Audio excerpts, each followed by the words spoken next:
Bonjour à tous. Alors aujourd'hui, je vais vous parler de la posture de thérapeute.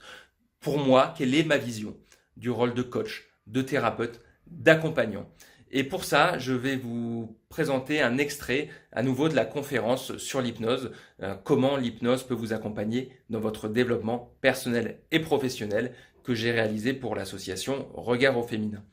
C'est une question qui est importante parce que on n'en parle pas forcément, mais derrière hypnothérapeute, c'est un mot qui, pour moi, ne veut pas forcément dire grand-chose en soi, et c'est important de préciser, d'expliciter voilà, la vision de chacun, de la thérapie, du coaching, de l'accompagnement, et puis aussi pour que chacun, quand vous recherchez un accompagnant, un coach, un thérapeute, vous ayez en tête que chaque coach, chaque thérapeute a son modèle d'accompagnement, d'intervention, et que son modèle théorique et son modèle pratique, et que c'est intéressant de trouver un coach, un thérapeute potentiellement qui a un modèle qui est raccord avec ce que votre vision de la vie, ce que vous avez envie de faire, comment vous avez envie d'être accompagné.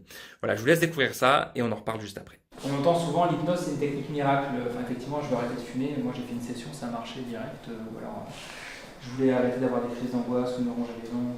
Voilà, ça a marché en 1 heure et demie. Et il y a souvent des gens qui viennent, effectivement, faites-moi, moi j'ai le problème numéro X23, faites-moi le protocole 43Z, et puis comme ça je vais mieux à la sortie.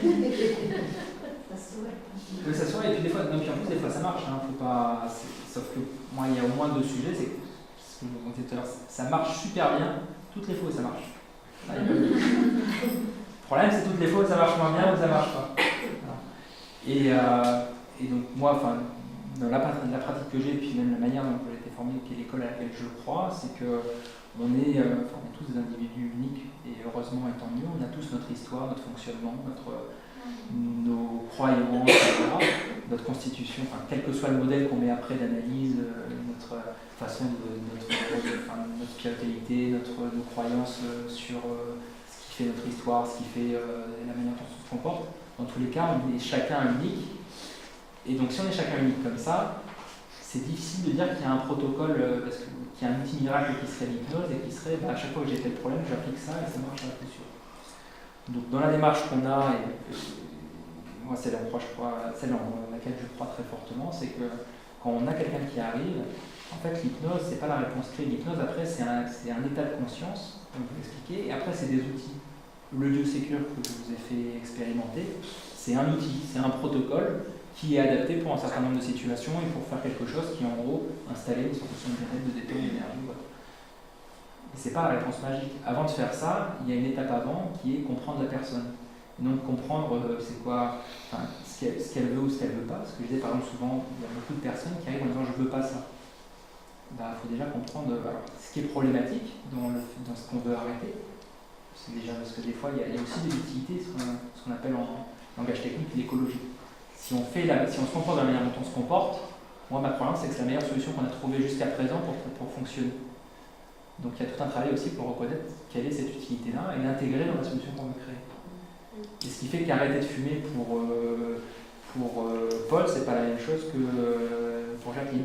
Parce que le résultat est peut-être plus mettre de cigarettes à la bouche.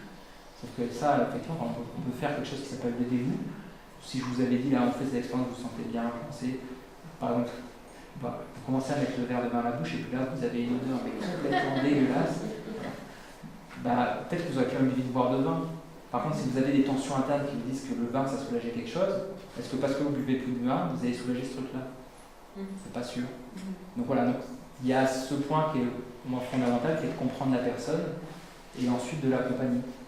Parce que des fois, régler le symptôme, arrêter de fumer ou arrêter X truc, ou faire, par exemple, ça marche très bien, on n'a pas trop le droit de le dire, mais sur les allergies, ça marche très très bien, l'hypnose et la PNL. Ok, mais donc ça peut être très bien d'arrêter ça, il faut savoir pourquoi on le fait. Et donc, c'est complémentaire à ce qu'on se dit aujourd'hui, mais il y a, quand vous allez voir, si à un moment donné vous allez voir un hypnothérapeute, un coach ou autre, hypnothérapeute pour moi c'est pas un métier, c'est un ensemble de techniques, c'est quelque chose qu'on crée. Ça ne vous dit pas si la personne elle pense, par exemple, si elle est dominante psychanalytique et que du coup pour vous elle va vous expliquer qu'il faut aller chercher le DIP ou chercher l'imago paternel ou maternel ou chercher dans votre relation ce qui s'est passé pour. Ça c'est un modèle d'explication.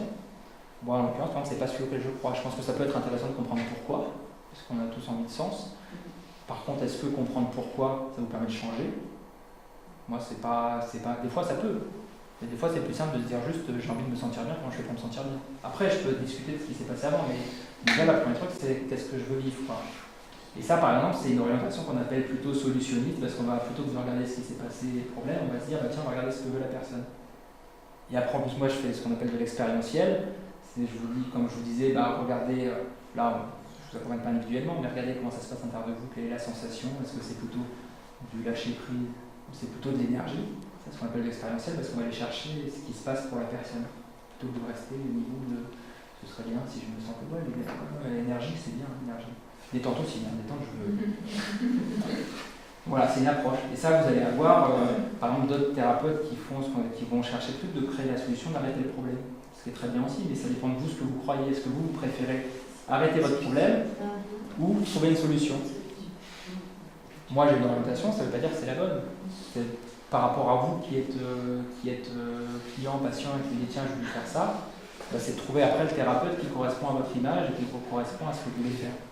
Voilà. Et en l'occurrence du coup hypnothérapeute pour moi ça ne vous dit pas quel est on va appeler le paradigme, le modèle d'explication de ce que veut faire la personne. Donc c'est intéressant de voir un peu plus loin et de se dire tiens est-ce que dans la manière dont il travaille avec moi, dans la manière dont il m'écoute, dans ce qu'il me dit, dans ce qu'il me propose comme solution, est-ce que ça correspond à ce que je veux, à ce que je cherche?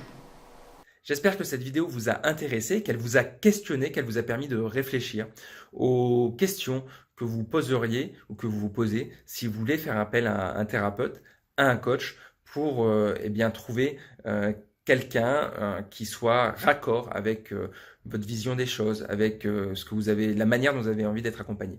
Si vous avez aimé cette vidéo, vous pouvez laisser un petit pouce en l'air, vous pouvez me laisser un commentaire ou la partager. Et puis moi, je vous dis à très vite pour une nouvelle vidéo. Ciao!